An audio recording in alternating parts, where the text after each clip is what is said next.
Hai guys, penduduk bumi, penduduk luar bumi, penghuni alam nyata, alam gaib, alam baka, alam kandungan, alam semesta yang indah ini. Welcome back to Anchorpedia. Dalam perkembangannya, dari masa ke masa, permainan senantiasa berkembang. Mulai dari permainan tradisional hingga sekarang permainan modern. Nah, di antara banyaknya jenis permainan-permainan tradisional yang ada di Indonesia, ternyata ada loh permainan yang melibatkan entitas gaib atau hantu dan semacamnya. Salah satunya adalah jailangkung atau jelangkung. Kira-kira gimana ya asal-usul dari jelangkung ini? Mari kita bahas. Tapi sebelum itu, jangan lupa buat klik like dan subscribe-nya biar aku lebih semangat konten untuk kalian. And now, let's get to the story. Oke, sebenarnya apa sih jailangkung itu? Jailangkung atau jelangkung adalah sebuah permainan tradisional Nusantara yang bersifat ritual supernatural. Permainan ini umumnya dilakukan sebagai ritual untuk memanggil entitas supernatural. Media yang digunakan untuk menampung makhluk gaib yang dipanggil adalah sebuah gayung air yang umumnya terbuat dari tempurung kelapa dan didandani pakaian dan memiliki tubuh yang berupa batang kayu. Serem ya guys, padahal kita kalau bermain atau memainkan sebuah permainan kan tujuannya untuk hiburan, mencari kesenangan, dan merefresh pikiran setelah mungkin seharian kita melakukan aktivitas dan lain-lain gitu ya. Tapi kenapa ya ada permainan yang justru mengundang entitas gaib seperti ini? Kan sangat-sangat beresiko ya guys. Jadi serem banget. Nah, ternyata permainan jailangkung itu sendiri sudah ada sejak lama banget. Istilah jailangkung diduga berasal dari kepercayaan tradisional Tionghoa yang sudah lama punah, yaitu dari sebuah ritual yang melibatkan kekuatan dewa Poyang dan Moyang. Dewa tersebut adalah Cailangkung, dewa keranjang, dan juga Cailangse, yaitu dewa yang melindungi anak-anak. Nah, permainan Cailangkung ini adalah ritual anak-anak remaja saat festival bulan purnama. Dewa Poyang dan Moyang dipanggil masuk ke sebuah boneka yang terbuat dari keranjang dengan tangan yang bisa bergerak. Nah, di ujung tangan boneka tersebut terikat sebuah alat tulis, biasanya sebuah kapur. Boneka tersebut juga dihiasi menggunakan pakaian manusia, kunci, dan dihadapkan ke papan tulis sembari menyalakan dupa. Boneka yang dirasuki dewa akan bergerak mengangguk untuk menunjukkan setuju atau tidak setuju setelah diberikan pertanyaan. Jawaban-jawaban mereka pun akan ditulis oleh dewa yang masuk ke dalam boneka tersebut di papan tulis. Memang ritual Cailangkung ini sudah lama punah di Tiongkok. Namun ada dugaan kuat bahwa ritual dan namanya diserap ke dalam bahasa Indonesia menjadi jailangkung. Ritual ini masih ada karena hubungan antara Tiongkok dan Indonesia yang sudah terjadi sangat lama, sehingga terjadi perpaduan antara kedua kebudayaan atau akulturasi budaya gitu guys. Namun dalam permainan jailangkung dari Indonesia, media yang digunakan adalah gayung yang terbuat dari batok kelapa. Karena memang gayung zaman dulu kan nggak terbuat dari plastik seperti gayung sekarang ya guys. Gayung zaman dulu tuh terbuat dari batok kelapa dengan gagang kayu atau bambu. Ritual tersebut juga disertai dengan nyala kemenyan dan juga perapian.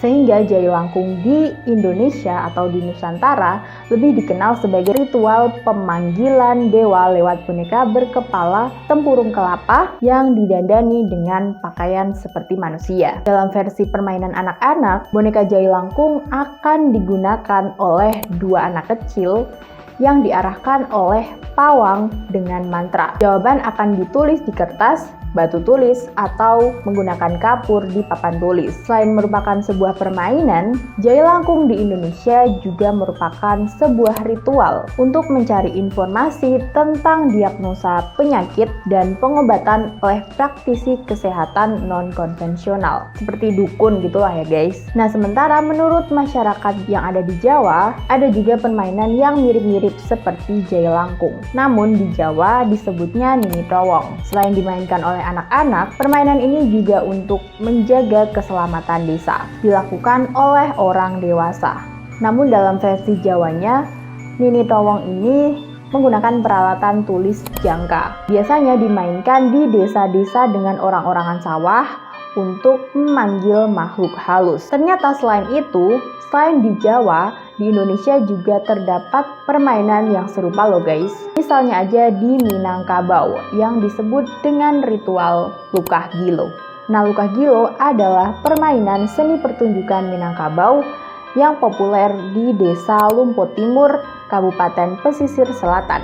Pertunjukan ini dimainkan oleh seorang pawang atau dukun lukah dan juga 1-4 orang pemain yang memegang lukah tersebut. Pertunjukan Lukah Gilo biasanya ditampilkan dalam acara pernikahan atau acara khusus masyarakat Minangkabau. Pertunjukan tersebut umumnya dilakukan pada saat malam hari demi memanggil makhluk halus, sama seperti Cai Langgong, Jai Langkung, dan Nini Towong.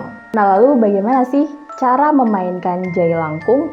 Oke, aku bakal spill, tapi kalian jangan coba-coba nekat untuk memainkannya tanpa pengawasan seseorang yang ahli dalam dunia spiritual ya guys.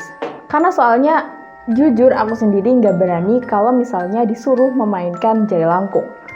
Takutnya roh yang sudah terpanggil malah nggak mau pulang tuh, dan malah mencelakai pemain Jai Langkung itu sendiri.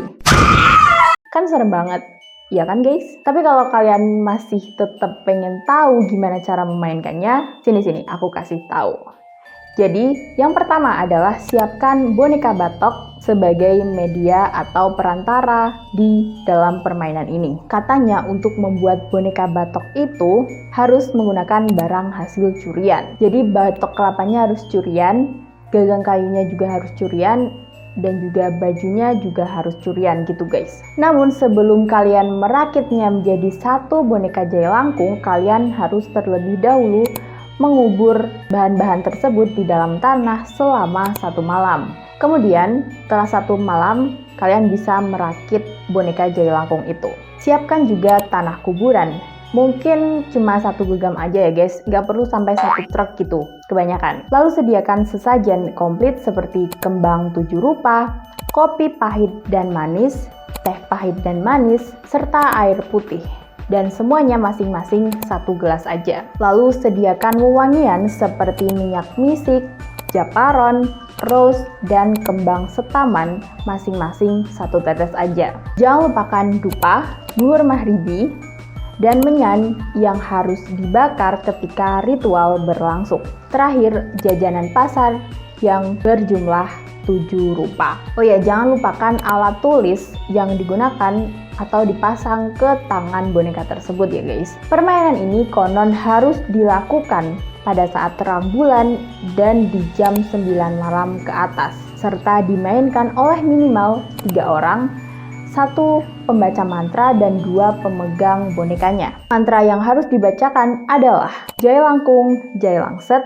Di sini ada pesta kecil-kecilan Jai Langkung, Jai Langset, datang tak dijemput, pulang tak diantar. Ada juga versi Jawanya yang berbunyi. Wah, ini agak panjang sih guys. Mantranya berbunyi Hong Hyang Ilaleng Hen Jagat, alusan roh gentayangan ono Jai Langkung, Jai Langsat, siro wujude ning kene ono bolone siro, wangsul angslupa yen siro teko, gaib wenehono tondo ing golek bubrah, hayo enggalo teko pangundango, hayo dang angslupa ing rupa golek, wujud wujud wujud.